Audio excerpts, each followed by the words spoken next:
ChargePoint Holdings narrows Q4 loss, increases revenue, and expects fiscal year 22 revenue to be 96% higher. What is happening, investors? It is your boy Jack. I am not a financial advisor.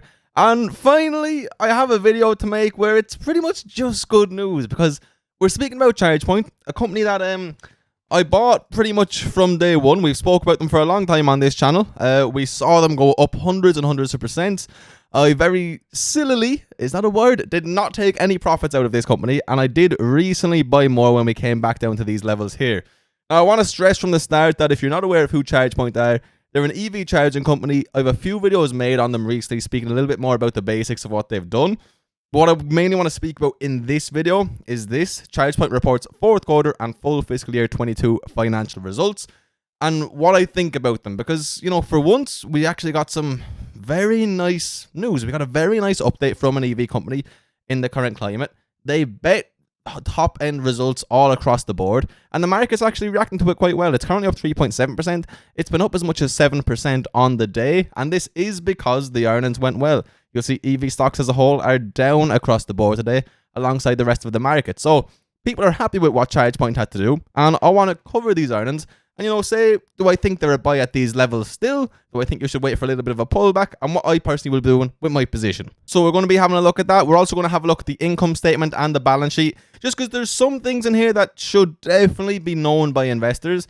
There's some things that look better than they are, but also some things that are definitely of concern. Primarily could lead to cash raises happening in the future, diluting the share price and causing to a downward move at some stage or another. We will briefly go through all of those things. Really quickly though, my friend, could I please ask you to hit that juicy like button, drop me a comment down below about ChargePoint, what you're doing with your shares, and subscribe if you're new around here. All of that helps me out so much, and the support from you guys lately has been awesome.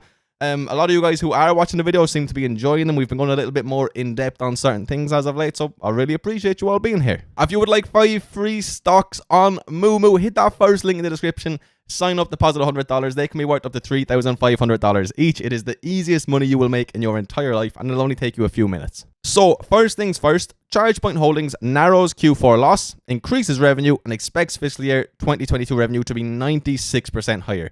Fantastic news, especially when we go back and look at their last earnings. Some of you may remember they weren't the best. I'm fairly sure it was a miss. People weren't happy one way or the other, okay? Analysts polled by Capital IQ were expecting the company to report a $0.18 per share net loss, and they bet. Quarterly revenue increased 90% year over year, and annual revenue increased 65% year over year, both above top-end guidance. So, especially in the current climate, when we look at EV, when we look at supply chains, when we look at what's going on in UK and Russia, when we look at pretty much everything, okay? Beating top-end guidance is not something that's common right now. Look at Lucid's earnings recently, okay? You're not seeing this very often. Tesla may be just about the only one, and it's not even a guarantee with Tesla. So seeing this is genuinely, and I truly mean this, really, really positive. And it's not a common thing in these current markets. It was 2020 to an extent, or maybe the first half of 2021 more so, but it's not anymore, okay? Currently looking at over 174,000 ports being active as of January 31st, with approximately 51,000 in Europe. If you've been watching my recent videos on ChargePoint, Europe is a big point, and these numbers are getting better and better and better every single quarter that passes. They're not slowing down, which is extraordinarily important. Fleet momentum is continuing, awesome, of course, and they expect annual revenue of 450 million to 500 million for the fiscal year of 23. So again, keep that in mind. They're not huge numbers. You know, ChargePoint isn't this huge company yet. They are operating at a loss, but those numbers are better than what we would have been expecting, which really is the main thing right now. JP Morgan came out last month and upgraded ChargePoint and said that people are focusing too much on their profitability. So, you know, it's not just me, it's not just retail thinking this. We are seeing analysts follow suit. Just really quickly, while we are speaking about analysts, I want to say Oppenheimer reiterated an outperform rating on ChargePoint Holdings last night following the report. And their analyst went on to say, given the early stage of the market, we believe ChargePoint's ability to maintain and grow market share is critical to the long-term model of driving recurring revenue per port, okay? And when we go and have a look at the income statement, we're going to understand this a little bit more. We believe the company is executing well on port growth and is gaining traction in the EU, quite simple to see that, with the aid of its recent acquisitions. As we raise OpEx spend estimates, we believe the company is pursuing a sound strategy bringing several new products to market in FY23, very important for ChargePoint, and expect them to enjoy incremental operating leverage going forwards. Beautiful. And that is similar to what we have seen from Analyst over the last couple of months. Generally, things are good. Of course, there is, mixed opinions out there.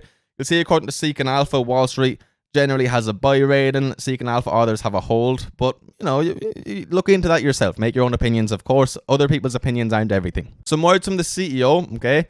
ChargePoint delivered another outstanding quarter, exceeding the high end of both our quarterly and annual revenue guidance and advancing our technology leadership in our commercial fleet and residential verticals across North America and Europe. It's the best sentence you can read realistically when you are looking at a report like this. We had numerous success in our first year as a publicly traded company, including a 65% year-over-year increase in annual revenue.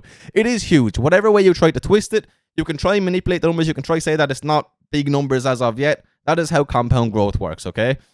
2 strategic acquisitions, expansion of our activated port count by over 60%, huge growth, and growing our team of world-class talent.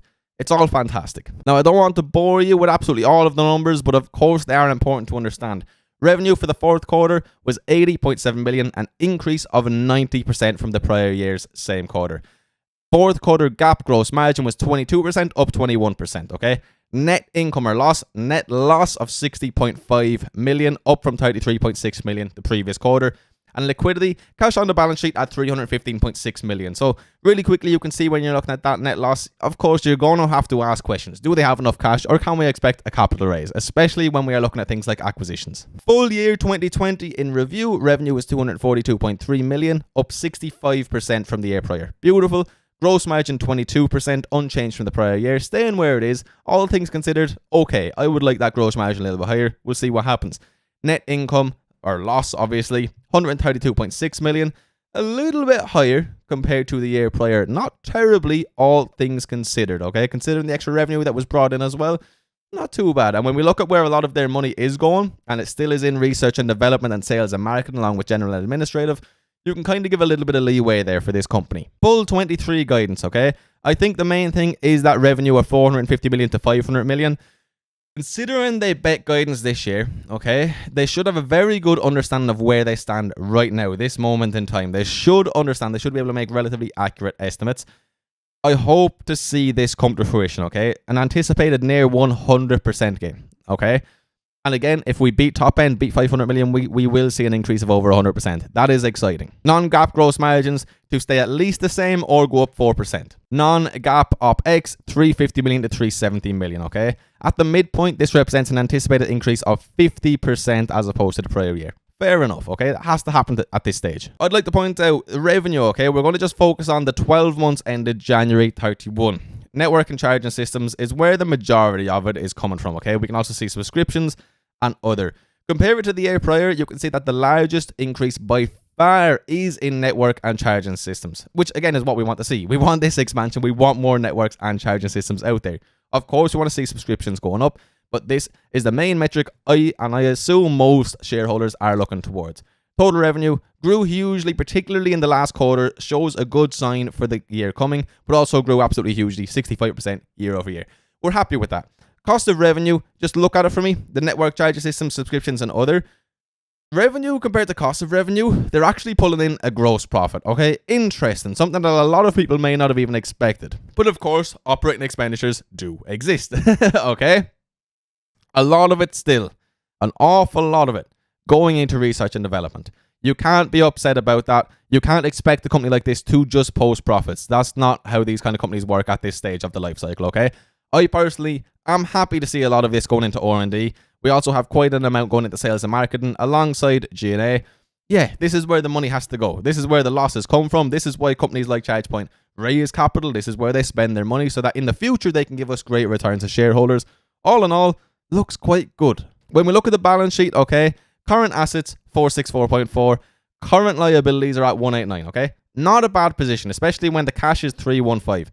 Not a bad position at all. But I mean, when we're looking at the losses we're seeing, and we can see our fiscal year guidance for 23, they don't have all that much cash. Simply put, my friends, and I hate to be the bearer of bad news or potential bad news, there more than likely is a capital raise in our future, which again will dilute the share pool, which more than likely will bring the share price down. Especially since I don't see ChargePoint just shooting up to $20 a time any soon. I'd love for it to, but it's not the current climate we're in. We could well see a raise, who knows, maybe this quarter, maybe next quarter, and more than likely, it's going to be in the realms of $14 to $16 a share. Now again, that is pure speculation, don't take that as factual whatsoever. I could be completely wrong, I hope I am, and maybe we don't see a raise at all this year, but I think the most likely outcome is that raise comes, and you know, it'll shake up the markets a little bit, but it'll be a good buying opportunity ultimately, and it could even be a good thing for us. Maybe by then we'll have even more news. We'll have another quarter or two to look over, and we get to buy more shares cheaper with even more confidence in the company if they continue to execute. When we look at total liabilities, we can see that, you know, there's not too much long-term liabilities there, which is something we should be happy to see, okay? They do need to worry about the short term to an extent, especially with the fact we're obviously operating at a loss, which we all should be aware of. But yeah, that's the most important things from this balance sheet in my opinion. I mean, I don't think we could have asked for a much better fiscal year report, a much better quarterly report there. I was happy buying recently in the 12s. Do I think, you know, we're going to stay at these levels? No, I'm sure ChargePoint is going to see the 12s again. Would I be happy to buy there now? Yes, most definitely. I mean, I was happy to buy there before at that market cap. Now I see better expectations for last year than even I expected as, you know, a bullish shareholder. Yeah, I think it's a simple dollar cost average play right now. I think confidence should be higher than ever in this company from an investor's point of view.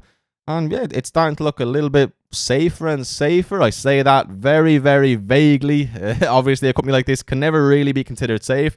But we see the growth in America. We see the growth in Europe. We see them beating top-end guidance. I really like what I'm seeing with ChargePoint right now, and I do plan on expanding that position. But anyway, my friends, that is all of the important information. I just wanted to make this video for you guys, let you know what I think. I've had a few questions on ChargePoint earnings when I woke up this morning, since, you know, we've been speaking about it. And yeah, that's exactly where I stand. So if you watch this video all the way till the end, you, my friend, are a true legend, and I really appreciate you being here. Your support means the world to me, and I genuinely mean that, especially all you guys commenting.